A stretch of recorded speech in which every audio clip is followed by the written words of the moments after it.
Well, happy Wednesday to everyone. Thank you for joining us for our midweek Hebrew word study. And we're continuing in the book of Daniel, and we're still in chapter 1, but picking up with verse 8. And as we get into this portion of the story in Daniel, this is probably one that touches my heart deeper than maybe some of the others do that we'll get into a little later on. This one involves um, something very personal in the lives of Daniel and these other three young men. And the words themselves, as we dig into this, I hope can maybe give us a clue. And I'm looking at it for me personally to try to give me encouragement to follow in a very similar realm of direction for my life, trying to do the right thing is probably the best way to put it. So as we look at verse 8, it just goes, Vayasem Daniel al Dibo Libo Asher Lo Tit Gaal. So Vayasem is the first word we're going to look at here, and it is in a Hebrew has two different uh, tenses, even though they don't like you to use the word tenses. It's the way we relate to it in English. They have we know of past tense and present tense. Well, Hebrew has something like it. It's called completed and incompleted, or perfect and imperfect. And so you'll see underneath this word, vayasem is an imperfect. It means something that's in its basic sense, and there's a number of different ways of looking at it, but something that's going to happen. And so yet we know with Daniel, he already purposed in his heart, but it didn't yet come to fruition. So that word is kind of, looked at it that yes, he purposed, so it's completed in his heart, but yet the action is still in the future. So it's Hebrew is kind of interesting that way to try to look at it from their perspective. So looking at it, what does it mean to be purposed? We have an understanding from where we live today and how we relate in our time and culture, but was there something back in that day that can maybe give us a little bit enhanced meaning? So it comes from the word sum, and as you can see here by the translations, it means to put or place. That's the basic translation. So okay, Daniel put in his heart, Daniel placed in his heart, Daniel set in his heart. I can see why purposed gives some direction here. This word can have many different meanings as you see how this word is translated elsewhere in the NASB translation, to do just numerous things. So again, we just want to take it in its context, understanding that this is something that Daniel had going on within him. It's somewhat of a quality, or it is a steadfastness, and it's something that we're going to see was the start of something very miraculous and wonderful in his life. So Vayasem Daniel al Libo in his heart. That's the standard word. Nothing we haven't looked at before. A share, and then lo is the negation, meaning not or no. And then we come to this next word, which is yitgaal, which is to defile himself. Okay, what was he doing? What was he not doing? What was he trying to avoid? What was he trying to permit in his life? So let's unpack this by clicking on the flyout here, and we see it comes from the word Gimel Aleph Lamed, pronounced Gaal, as was pointed by the Masoretes, and it has very simple definition to defile. That doesn't really help us a whole lot.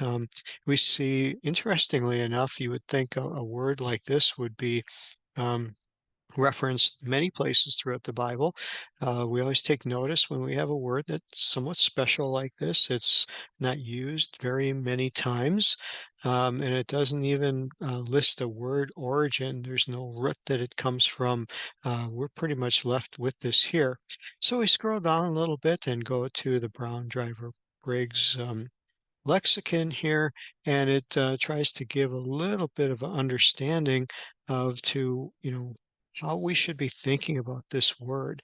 Um, and it has a number of different things in the different tenses, factors in the verb, that it could be a strong um, emphasis, such as a PL. It could be a little bit more passive, like a PUL. Hippoel, this is something that he's doing on himself. And here's where we see Daniel referencing. The Hippoel verb ending is something that's called reflexive. It's something that comes from within. It's not an external force making you do something. It's not from a command that someone else gave you. This is used when it's reflecting a characteristic, a trait, something about a person that's inward but manifesting itself outwardly. And very interestingly enough, this word is only used in these two places.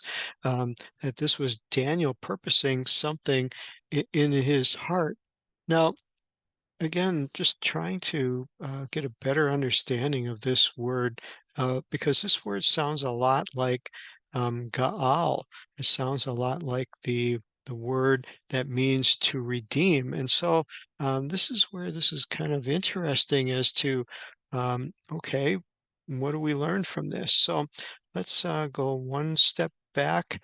Uh, Nice thing about the Hebrew lexicon or dictionary, if you want to call them, that all of their words relate to one another. So if you find letters that are following each other in a dictionary, it's good to look at the words before and after because they will many times pick up on very similar meanings. And here we find this in this spelling of Gaal, spelled exactly the same way, but it's a Hebrew number 1350, and it talks about to act as a redeemer.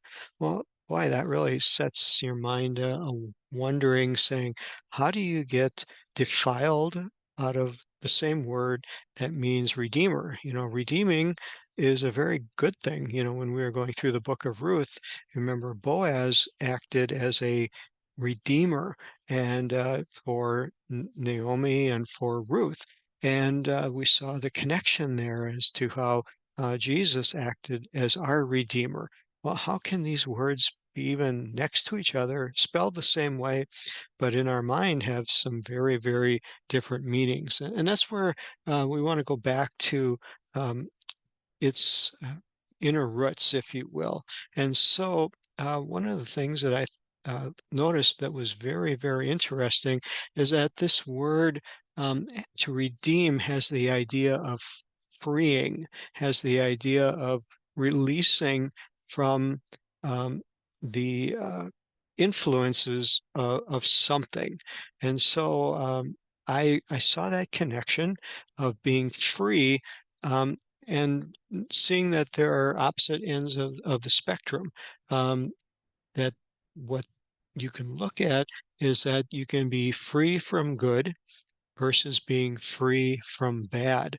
And I think this is where we see Daniel's use of this, is that he would free himself from anything bad. He would free himself from the hold or the influence of things that would be bad for him, in contrast to being free from good things, which would lead to defiling. If he would not free himself from the bad things, he would then free himself from the good things, and so the bad things would take over.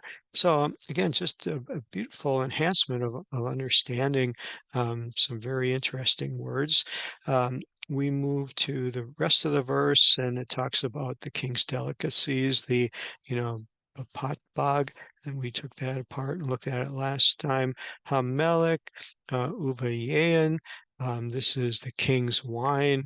mishta, to drink, bakesh, it's a request. And so he's having this interchange now, and this is where this gets really interesting. Daniel's purposing in his heart that he wants to not give in to not only the king's food, but anything that the king would provide for him. And so he has this discussion with one of his overseers, translated here as a eunuch, and we went through that a few weeks ago, and presents the situation. He says, "Hey, I want to live different. I want to eat different. I want to behave differently." And he's obviously got a good relationship with this guy. And so we see in verse 9 that God had brought Bayitain, was to bring, to give, had brought Daniel into the favor and the goodwill of the chief of the overseers, who was a eunuch, again, kind of a simultaneous word for someone who was in charge, who was overseeing things for the king, and very much trusted. But yet, there's a relationship being built. And there's two words here that I know we've talked about them in previous episodes through the years, but they're always ones that mean a lot to me. And I'm circling one, first one with my cursor right here. It's H2617, and it has a lamed in front, which is the preposition, but the word is chesed. It's the chet samek dalit here, and it's favor. Um, Again, there are books written on just the meaning of this word alone. Sometimes it's translated as mercy, loving kindness. Um, it's just one of those words that cannot be easily defined in the context of trying to do a short translation and convey the meaning of the verse fully. Translated as favor, but there are just two beautiful words here, the chesed, and then the next one, rachamim, and this comes from the word racham, which is the word that's equated to a mother's womb. And the thought there is that a baby in its mother's womb is, at least in the general state, is well protected, well nourished, doesn't have any cares, doesn't have any concerns, is in almost a pure, pristine, perfect state. And so God uses this word not only here to show the favor that God allowed Daniel and his other friends to receive, but the depth of this, of just such a amount of compassion and such a great amount of mercy and compassion that were God put in the heart of this Babylonian eunuch to bestow upon Daniel and his friends. So again, here was a miracle. This was a definite miracle. And I think this can be applied to each of us as we seek to live for God and we encounter obstacles or we encounter interferences. Um, know that God can touch the hearts of your adversaries, those that you may consider adversaries, those who you may consider that they would never want to do anything positive or um, good in your life. This is proof here that God is able to touch hearts and change lives of people who you would never expect it. I've seen God move in that way in my life, touching people who their attitudes have changed, miraculously, because of, I believe, God answering a prayer that I prayed. Not that I wanted anything harmful or negative to happen to them, but I just wanted God to work in the situation and to be glorified through this so that my life could be seen as a witness in a positive way to those around about me. And so, again, this is a miracle number one, as we're going to see here in verse 9. And we get to verse 10, and Vayomer Sar, and said the chief, Ha-sarisim of the eunuchs, Le Daniel, and then he starts sharing his heart with Daniel. He says, Yareh ani et Adoni. He says, I fear the Lord Hamelech, my king, Asher Mina, who is appointed. And here we have the direct object saying what this is all focusing on. It's not on the guy, not on Daniel. This is about the food. It's Ma'achal Kem. This is your food. Ve'et Mishtechem, your drink. And here's his reasoning. He says, if I take these away from you, all this good stuff, Asher Lama Yireh, why should he see et Panechem, your faces, Zoafim, looking worse than the other guys, mean by Yadim, Haladim, looking worse than these other guys. So he is spewing his heart, sharing his heart, that this has got a real problem for him. He goes, and so Daniel, or he's telling Daniel, this would endanger Rosh Lamelech, my head, with the king. And so Daniel responds in just a really cool way here. He says, Daniel to the steward, uh, who he's talking to. And then he talks about the other young men that are with him. And what's interesting here is you remember just a few verses back, everybody got new names. They all received Babylonian names. But here, Daniel is still being referenced to by his Hebrew name, Daniel, but the other two have their Babylonian names, which is Hananiah, Mishael, Va'azahara. And so, oh, I'm sorry, I have to take that back. These are their Hebrew names. So they're still being referred to by their Hebrew names. They've not yet assimilated and gone by Shadrach, Meshach, and Abednego. So forgive me for that. Caught that here, that they still have their names. So it shows, I believe, that they're trying to hold on to their faith. They're trying to hold on to a trust in God. And so he says to them, give us a test. Nas na et avadecha, give your servants a test. Yamin Sarah, 10 days. Vayitenu, and let them give us lanu min, give us. And this is the one we're just going to touch on and then pick it up on next week, looking at it a little deeper.